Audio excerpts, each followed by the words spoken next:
स्वागत है बच्चों आप सभी का अपने YouTube चैनल एडिक्वेट एकेडमी में। मैं गौतम प्रसाद और आज का जो हमारा इंपॉर्टेंट क्वेश्चंस जो बेसिकली जो हमारे कल के एग्ज़ाम के लिए बहुत ज़्यादा इंपॉर्टेंट रहेंगे क्लास 10th वालों के लिए।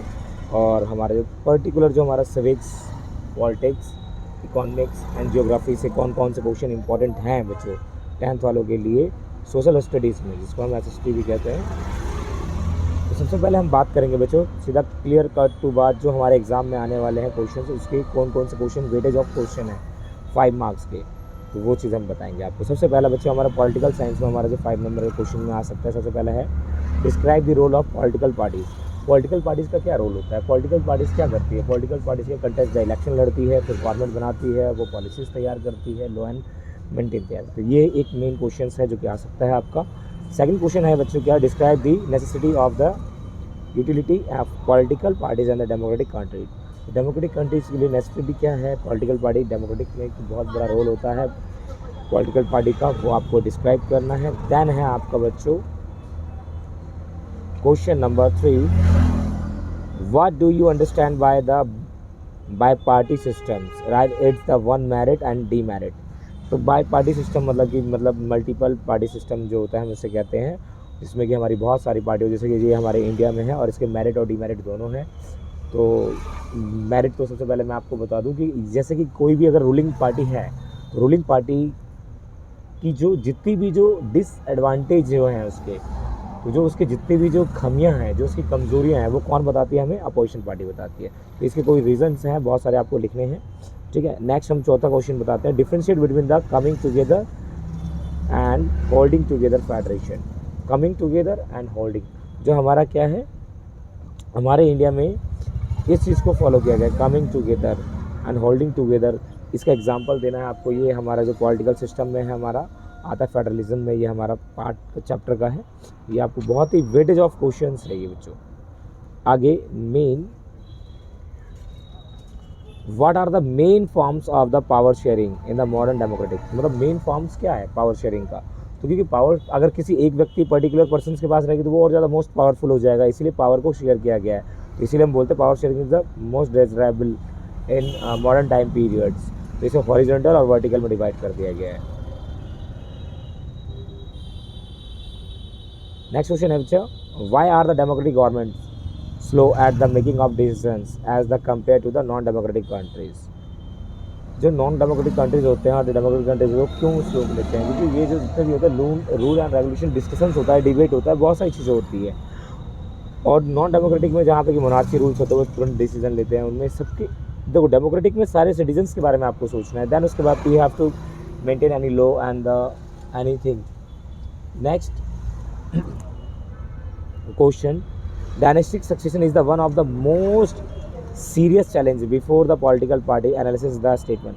डायनेस्टिक सक्सेशन क्या होता है, जैसे कि अभी हमने देखा ये कांग्रेस पार्टी में क्या होता है, मतलब कि दादा के बाद उनके बेटे और बेटे के बाद उनका पोता, और उसके इस तरीके से चलता रहता है, इसे हम बोलते हैं डायनेस्टिक सक्सेशन, मतलब इसे बोलते हैं हम वंशवाद की नीति। तो ये क्या है, एक बहुत बड़ा चैलेंजेस है। अगर ऐसा होता रहा तो न्यू जितने भी हैं, न्यू जितने यूथ हैं उनको एक प्लेटफॉर्म नहीं मिल पाएगा, वो दोबारा से रिप्रेजेंटेटिव के रूप में इलेक्ट नहीं हो पाएंगे बेटा। तो एक dynastic succession most of the main challenges है इन द डेमोक्रेटिक पार्टीज। तो इस चीज़ को ख़त्म होना चाहिए आई थिंक, मेरे हिसाब से। तो इसके अलावा how the dignity of the freedom of citizens are the best guaranteed in the democratic. तो मतलब क्या क्या फ्रीडम दी जाती है, right to freedom, right to justice, right to social run, ये सारी चीज़ें कुछ जो है पावर दी जाती है, गारंटी दी गई है 3 चीज़ों की, जस्टिस, फ्रीडम और इक्वलिटी। ये जो हमारी बात कही गई है हमारे इंडियन कॉन्स्टिट्यूशन में ग्रांटेड दिया गया है। एक क्वेश्चन है, how is the decentralization of power practice in India. Decentralize किया गया है, इसमें 3 लिस्ट बनाई गई है हमारी, यूनियन लिस्ट, स्टेट लिस्ट और कॉन्करेंट लिस्ट। तो इस तरह डिसेंट्रलाइज किया गया 1992 में किया गया था, ताकि लोकल बॉडीज़ को मजबूत किया जा सके। तो लोकल बॉडीज़ हमारी जिसके अंदर हमने आपको बताया था पंचायती राज होगा हमारा, एक पंचायती होता है और एक नगर पालिका होती है, उसके अकॉर्डिंग ये आपको बताना है डिसेंट्रलाइज। नेक्स्ट है बेटा हमारा question, sexual division of the labour is not based on the biology but the social expectation and the historiography support the statement. मतलब सेक्सुअल डिवीजन है हमारा कई तरीके से, मतलब समाज में हम ये भेदभाव करते हैं जेंडर को लेके, तो आपको उसको बताना है, but the social expectation and the चाहे बहुत सारे लोग होते हैं ये बोलते हैं कि नहीं ये लड़का कर सकता है, लड़की नहीं कर सकती, ऐसे ये गलत चीज़ें हैं। हमें सभी को प्लेटफॉर्म देना चाहिए, सभी को अपॉर्चुनिटी, सेम अपॉर्चुनिटी देनी चाहिए, इक्वल राइट्स देने चाहिए, जो आगे हमारा हो सकता है। तो ये था बेटा हमारा सिविक्स का पार्ट 5 नंबर में। अब आते हैं हम बच्चों इकोनॉमिक्स में हमारे कौन से क्वेश्चन पूछ सकते हैं। Explain the role of self help group. Self help group बेटा कहाँ पर होता है, रूरल में होता है, जिसमें कि 20 से 25 महिलाएं होती हैं जो कि 20 से 200 रुपये जमा करती हैं, जो कि एक तरीके से नीड, जिसको नीड होती है वो इसमें पैसे को लेकर यूज़ कर सकते हैं। ये ज़्यादातर गाँव में चलता है, ठीक है बेटा। नेक्स्ट क्वेश्चन है explain the significance of the Reserve Bank of India to Indian economy. Reserve Bank of India का हमारे इंडियन इकोनॉमी में मेन रोल होता है, क्योंकि आपको पता ही है रिजर्व बैंक की सारी चीज़ें क्या करती है, जितनी भी करेंसी है रिलीज़ करती है आरबीआई, और जितनी भी इसी के कंडक्ट में सारी चीज़ें वो हमारे बेस देखकर, हमारी पूरी जीडीपी को देखकर उसके बाद रिलीज़ होते हैं नोट, सॉरी। तो ये हमारी इंडियन इकोनॉमी में बहुत बड़ा रोल होता है इनका। थर्ड क्वेश्चन है how far is the correct say the money is in your pocket can not buy the basic needs. देखो हम कह सकते हैं मनी से हम सब चीज़ नहीं खरीद सकते, जैसे हमारी वेलनेस है, काइंडनेस है, तो हमारा ये जो सब है, ये जो कुछ चीज़ें हैं जो कि हम मनी से हम खरीद नहीं कर सकते, लेकिन मनी से हम बहुत सारी चीज़ें खरीद सकते हैं, लेकिन कुछ चीज़ें ऐसी होती हैं जो कि हम नहीं खरीद सकते, इसीलिए बोलते हैं money can not pocket bye the basic needs life well. इसके अलावा हमारा दे रखा है next question, in list of the few probable factor that are the would be taken into the considerations while one has to think and accepting the job offer from the off location। तो मतलब क्या होता है कि हम जब क्या करते हैं, मोस्ट ऑफ हमें एक जॉब सिक्योरिटी चाहिए होती है, चाहे पैसा कम मिले, लेकिन अगर एक फिक्स जॉब ना हो तो वो हमारे लिए बहुत क्रिटिकल्स होती है। वही दिया गया है हमारे घर से दूर अगर आप जॉब करना चाहें तो आप ये कर सकते हैं, तो ये एक चीज़ के बारे में दिया गया है। नेक्स्ट क्वेश्चन है बच्चा, how can the consumer and the producer be benefited from the foreign trade.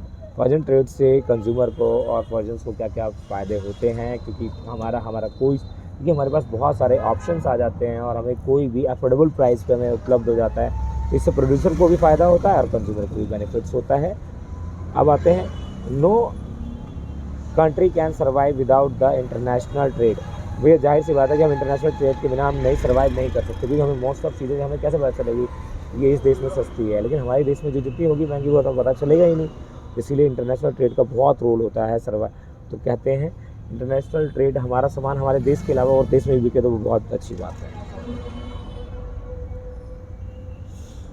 Difference in organised और अनऑर्गेनाइज्ड। ऑर्गेनाइज में अच्छा सैलरी फिक्स होती है, हॉलीडे वगैरह एक्सपेंस सब चीज़ मिलता है इसमें ESI PF हेल्थ फैसिलिटी से लेकर आपको सारी चीज़ें, प्रोविडेंट फंड भी मिलता है इसमें आपको, और जो आप लीव लोगे उसकी भी पेड लीव होती है, लेकिन अनऑर्गेनाइज में नहीं होता है। जैसा कि एक ये गवर्नमेंट जॉब समझ लीजिए और एक क्या हो गया, प्राइवेट जॉब हो गया। तो एक क्वेश्चन भी आता है कि हम अनऑर्गेनाइज सेक्टरों को सिक्योर कर सकते हैं, वहाँ के जितने भी जो लेबर्स हैं, जितने भी वहाँ के वर्कर्स हैं, उसको तरह तरह की फैसिलिटीज़ देके हम उसको सही कर सकते हैं। 8 number question, suggest the any 5 measures of the reduce unemployment. तो हम मतलब स्कीम्स निकालेंगे और हम जितने भी हैं रोज़गार जॉब्स निकालेंगे ताकि इन एम्प्लॉय को कम किया जा सके। 9th question, what would be the India do और the achieve to become the develop country. मतलब क्या क्या उन्होंने अचीव करने के लिए हमें हेल्थ सिस्टम सही करना होगा, एजुकेशन सिस्टम सही करना होगा। तो ये कुछ बेसिक नीड्स है जिसके जरिए हम क्या कर सकते हैं, अपने इंडिया को डेवलप बना सकते हैं। Next, explain any 2 factors is formal. अब फॉर्मल सेक्टर लोन क्या होता है, जो कि आरबीआई के गाइडलाइंस में होता है, जो कि रिलायबल होता है, कम इसमें पैसे लगते हैं हमारे, हम इजी टू पे कर सकते हैं, लो ऑफ इंटरेस्ट कम होता है। और इनफॉर्मल क्या होता है, जो हम जैसे कि यहीं से हम अपने आसपास के पड़ोसी से लेते हैं और इसका ये इनके खुद के रेगुलेशंस होते हैं, ये आरबीआई के गाइडलाइंस को फॉलो नहीं करते, इनका हार्ड टू पे होता है बेटा, तो इस चीज़ को ध्यान रखिएगा, ये काफ़ी अच्छी चीज़ है, बेस्ट क्वेश्चन है आपका। अब आते हैं हिस्ट्री से बच्चों। हिस्ट्री से हमारा कौन सा क्वेश्चन आ सकता है, discuss the various measures of the practice that are the French revolution introduce the create the sense of the collective identity among the French people. उन्होंने क्या किया, तो सबसे पहले जितने भी प्रेजेंट्स लोग थे उन्होंने क्या किया, लुइस 16 के लिए सबसे पहले काम किया उन्होंने, और उनके लिए लुइस 16 जो थे जिन्होंने क्या किया, टैक्स इम्पोज किया था और उनको हटाने का सबसे पहले काम किया। वहाँ का एक नेशनल फ्लैग बनाया गया और जिसको असेंबली बनाई गई ताकि वहाँ के सभी लोगों को राइट्स मिले। तो ये था हमारा highlight the role of the Otto von Bismarck, Otto von of the making of Germany. तो 1948 में इनका बहुत बड़ा रोल रहा था ऑटोमन बिस्मार्क का। तो जो थे ये प्रुशिया के बहुत बड़े किंग थे, जो कि इनका मेकिंग में जर्मनी में बहुत बड़ा पार्टिसिपेंट माना जाता है। इसके अलावा हमारे और भी क्वेश्चंस हैं। Explain how the print culture develop in India. India में क्या इस तरीके से प्रिंट कल्चर, मतलब यूरोप की वजह से ही तो हुआ था। वैसे तो प्रिंट कल्चर सबसे पहले हमारा जो हैंडमेड था वो पहले चाइना से स्टार्ट हुआ, जो अकॉर्डियन शैली में लिखा जाता था, और उसके बाद फिर जापान में आई डायमंड सूत्रा एक बुक लिखी गई। फिर उसके बाद हमारा यूरोप में से पब्लिश हुई एक बुक जिसका नाम था बाइबल, और जो गुटेनबर्ग ने किया था। तो हमारे इंडिया में जब आया तो इंडिया में बहुत बड़ा इसका डेवलप, बहुत सारे, जैसे छोटे बड़े का सवाल कांसी बाबा के द्वारा लिखा गया था, गुलामगिरी हमारा जो लिखा गया था ज्योतिबा फुले द्वारा। तो ऐसे बहुत सारे बुक हैं जो पब्लिश हुई, और जो कि हमारा जो इंडिया के अंदर प्रिंट कल्चर बहुत तेज़ी से डेवलप हुआ। बहुत सारे न्यूज़पेपर, उदंत मारदंड वगैरह, हमारे बंगाल गैजेट, ये सारी चीज़ें, मैगजीन्स वगैरह भी छपी। Dalit participants was the limited civil and the disobedience movement. ये आपको सिविल डिसओबीडेंस मूवमेंट जो हमारा है ये आता है 1930 के बाद, जो सॉल्ट मार्च के बाद। How was the print culture and the responsible for the protest the reformation. तो रिफॉर्मेशन के लिए बहुत बड़ा इसका रोल था, क्योंकि प्रिंट ने क्या किया, लोगों को अवेयर किया, मतलब लोगों को लिटरेसी रेट उसने बढ़ाई, जिसके कारण क्या बहुत सारे जो अपराध है वो कम हो गए, और बहुत सारे मतलब जो चेंजेस आए, तो ये प्रिंटिंग कल्चर की वजह से हुआ था। How was the civil disobedience movement different from the non cooperative. Civil disobedience बिल्कुल ही अलग था बेटा उससे non cooperative movement. Explain any 5 factors responsible for the decline of the cotton textile industry in India mid 19th century. क्योंकि mid 19th century के time पे बहुत सारे हमें अनाज की जरूरत थी, उस टाइम पर कॉटन की बहुत ज़्यादा कमी हुई, और कॉटन तो हम वैसे ही बहुत ज़्यादा क्या करते थे, एक्सपोर्ट करते थे। ज्योग्राफी का क्वेश्चन जो हमारा मोस्ट इंपॉर्टेंट कौन कौन से आएंगे। सबसे पहले examine the reasons for the location of the most of jute mills in the west. तो जूट आज आपको पता सबसे ज़्यादा जो जूट को प्रोड्यूस करने वाला जो देश है वो है बांग्लादेश। उसके बाद है हमारा भारत, जो कि रिसवा में लगाई गई थी इसकी मिल, पश्चिम बंगाल में जो बोलते हैं। तो इसका एक बहुत बड़ा रोल था उस टाइम पे 19th सेंचुरीज में। अब आते हैं which crops known as the golden fibre. Golden fibre किसको कहते हैं बेटा, कॉटन को ही कहते हैं। Explain the any 2 geographical. Maharashtra में उगाई जाती है, रैगर सॉइल जो है हमारा ब्लैक सॉइल में, इसको याद रखिएगा। उसके अलावा है declining the shares of the agriculture in the gross domestic product, it is the matter of the serious. Yes, बिल्कुल सीरियस है भैया। अगर एग्रीकल्चर का मामला अगर गिर जाएगा तो जीडीपी भी हमारी डाउन हो जाएगी। ये सारी जीडीपी जो हमारी एग्रीकल्चर से ही जनरेट होती है। ये रॉ मटेरियल ही नहीं होगा तो फिर जीडीपी किस बात की होगी। गुड्स ही नहीं बनेंगे तो गुड्स एंड सर्विस टैक्स का, सारी चीज़ें इससे इन्वॉल्व है।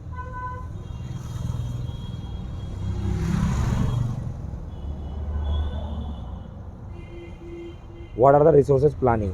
रिसोर्स प्लानिंग क्या होती है बेटा, जैसे कि हमारे बहुत सारे जो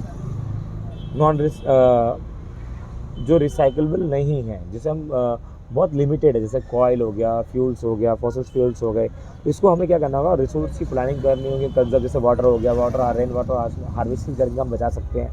तो इस तरीके से हम इसको कर सकते हैं। ये हमारी ज़रूरत की चीज़ है। आगे आने वाले सस्टेनेबल डेवलपमेंट को हमें बढ़ावा देना बेटा। इसके अलावा है why is the dense of the efficient network of transport and communication. Transport और कम्युनिकेशन का बहुत बड़ा रोल है किसी भी ट्रेड को करने के लिए। आप यहीं से बैठे बैठे पूरे ग्लोबल में, पूरे वर्ल्ड में कम्युनिकेट करके आप अपना सामान को बेच सकते हैं। That is the main role of the network, transport and communication. Next, assess the need for the conservation of forest and wildlife. भाई फॉरेस्ट एंड वाइल्ड लाइफ को बढ़ाना बहुत ज़रूरी है, क्योंकि वाइल्ड लाइफ नहीं होंगे तो और फॉरेस्ट नहीं हुआ तो हमें बहुत प्रकार की समस्या का, हमें फ्लड वगैरह जितनी भी चीज़ें हमें और दिक्कतें होंगी, और हमें बहुत सारी चीज़ें, जैसे गुड्स हैं जो कि हमें वहाँ से मिलते हैं तो वो भी नहीं मिल पाएंगे। इसके अलावा energy saved and the energy produce. तो ये कुछ क्वेश्चंस थे बेटा आपको करने हैं, बहुत इंपॉर्टेंट क्वेश्चन है। और and the moment I want to say all the best to everyone and give your best. Thank you so much.